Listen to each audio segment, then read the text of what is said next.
வணக்கம். தமிழன் செய்தி களம்.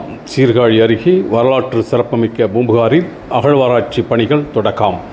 மயிலாடுதுறை மாவட்டம் சீர்காழி அருகே வரலாற்று சிறப்புமிக்க பூம்புகாரில் பழந்தமிழ் நாகரிகத்தின் தொன்மையை வெளிக்கொண்டு வர ஆய்வுகள் தொடங்கப்பட்டுள்ளன.